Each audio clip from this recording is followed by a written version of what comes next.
The 1CD FTV is a 2-liter inline 4-cylinder DOHC 16-valve diesel engine with common rail injection system and turbocharger. The engine has adopted numerous cutting-edge technologies. Among them, this video describes the new diesel injection system, which has achieved high performance, clean emissions, low noise, and low vibration.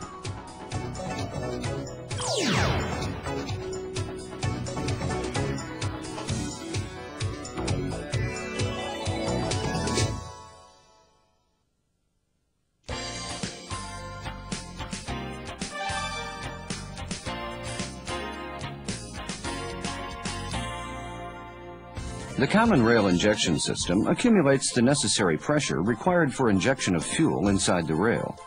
Just like the EFI system of the gasoline engine, this system injects fuel into the cylinders by opening and closing the injectors in accordance with the electrical signals output by the ECU. Therefore, this system can finely regulate the injection volume and timing, thus contributing to highly efficient operation and clean emissions. Furthermore, because this system accumulates constant fuel pressure in the rail, it does not create sudden pressure rises and offers the advantage of quieter operation. Now, let's look at the system. Let's start with the sensors. Here's the accelerator pedal position sensor that detects the opening angle of the accelerator pedal. The airflow meter. The intake air temperature sensor. The turbo pressure sensor. The water temperature sensor. The crankshaft position sensor that detects the rotational angle of the crankshaft. The camshaft position sensor that identifies which cylinder is at TDC. And the fuel pressure sensor at the common rail, which detects the pressure inside the rail. Here are some of the actuators used in this system. The suction control valves, or SCVs, which are located on the supply pump assembly, control the amount of fuel that is fed to the supply pump.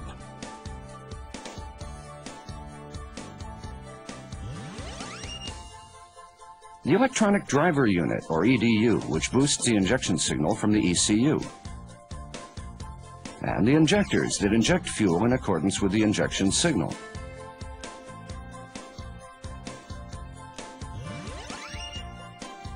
The fuel is drawn up from the fuel tank by the feed pump located in the supply pump assembly.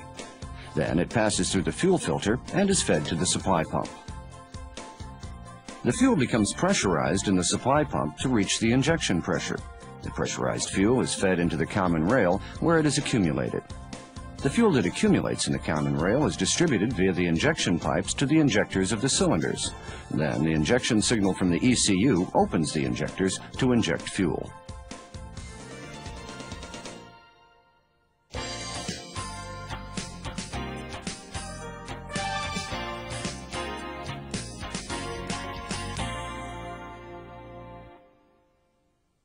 The fuel pressure that is created in the supply pump varies according to driving conditions. It is approximately 20 megapascals at idle and increases to as much as 135 megapascals during high-load, high-speed operation.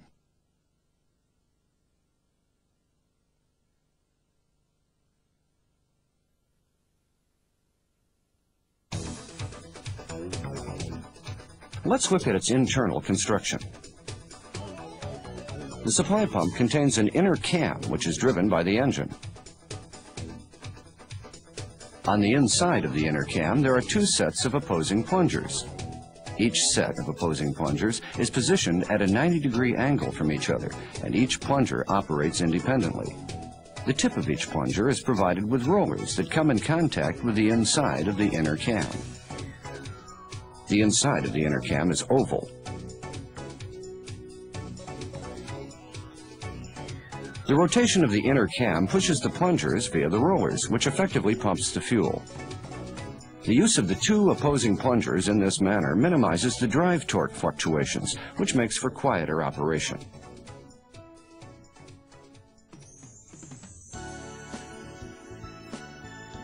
The fuel that has been sent by the feed pump flows past the suction control valve, or SCV, and the check valve. The fuel is then pressurized by the plungers and flows via the delivery valve and is fed into the common rail. The SCV regulates the volume of fuel that enters the supply pump plungers. During the suction stroke, the longer the SCV remains open, the greater the volume of fuel that enters the pump plungers. And because a large volume of fuel is pumped, the fuel pressure becomes high.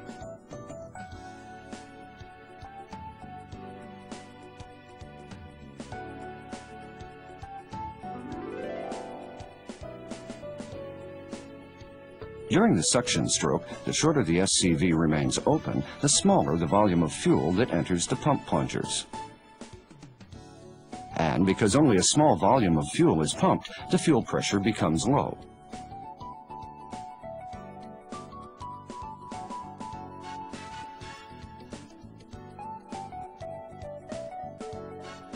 In this manner, the ECU controls the opening of the SCV so that an appropriate fuel pressure can be reached.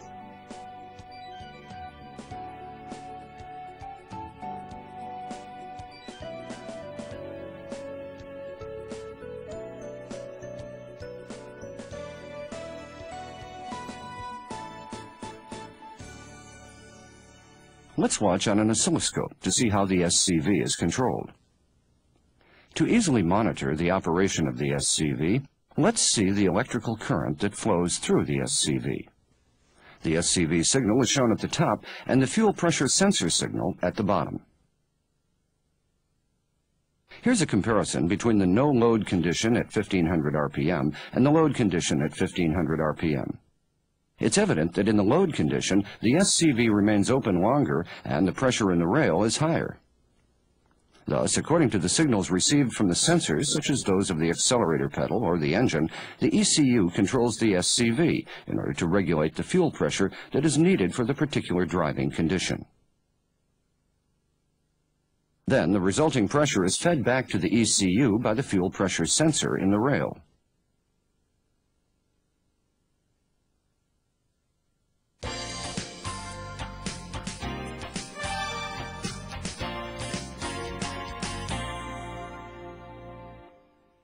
The common rail accumulates the fuel that has been highly pressurized by the supply pump and distributes it via the injection pipes to the injectors of the cylinders.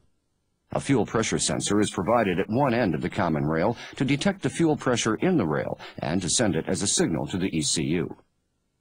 A pressure limiter is provided at the other end, so that in the event of a system malfunction, if the fuel pressure rises abnormally, the pressure is relieved mechanically.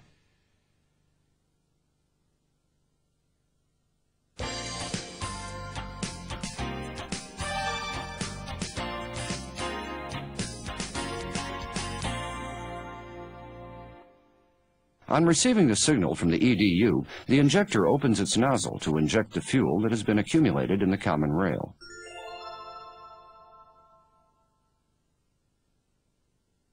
Let's look at its internal construction.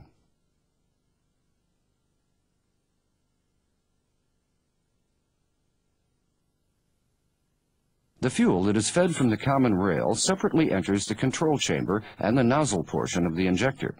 In this state, the nozzle is closed because of the pressure of the control chamber and the spring force pushes the needle down. Upon receiving the signal from the EDU, the solenoid valve above the control chamber opens. Then the pressure in the control chamber decreases, which causes the pressure at the nozzle to push the needle upward, and the nozzle opens to inject fuel. A small trimming resistor is installed to each injector to compensate for production variations. The ECU recognizes the resistance and applies correction for injection of each cylinder.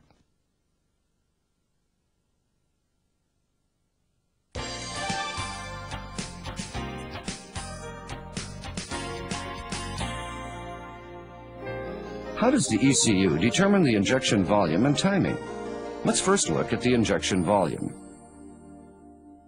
The ECU calculates the basic injection volume and the maximum injection volume, and whichever is smaller is determined to be the actual injection volume.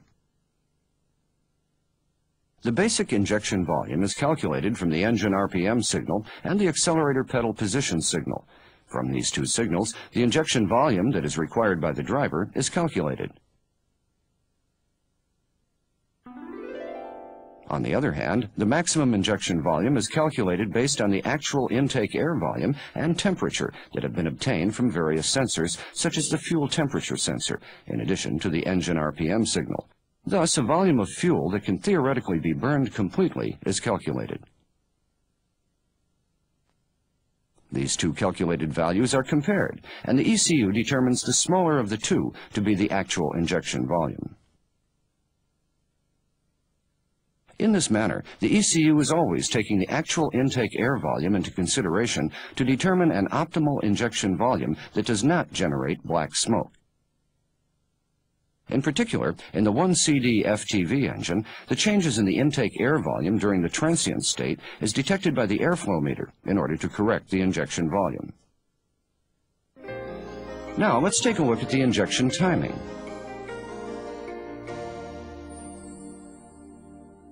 The injection timing is determined with the basic injection timing that is calculated based on the engine RPM signal and the accelerator pedal position signal, to which corrections are made. For the intake manifold pressure signal,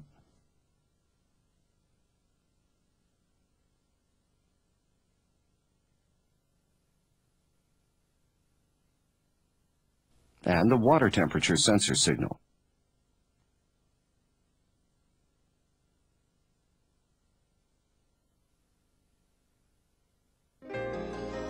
Now, let's take a look at the pilot injection. A pilot injection is a small amount of fuel that is injected before the main injection.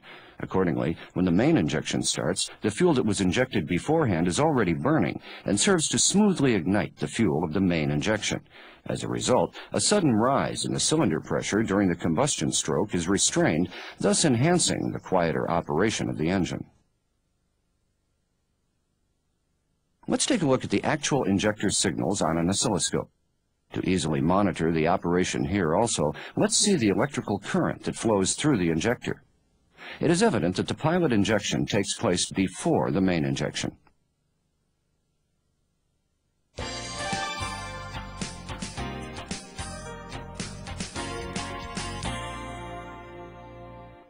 To enable the ECU to correctly determine the rotation position of the supply pump, the marks on the pulleys must be aligned while installing the timing belt.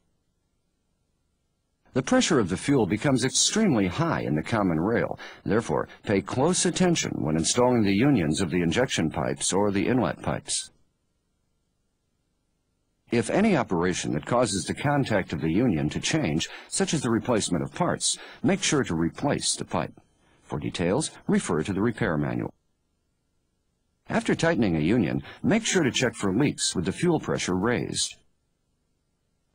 The fuel pressure can be raised by conducting an active test using a handheld tester.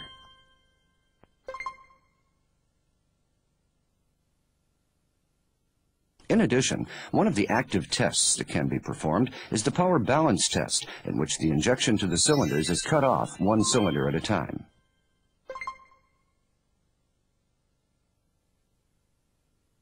The pressure limiter of the common rail has been precisely adjusted at the factory. Therefore, any adjustment or replacement in the field must never be done.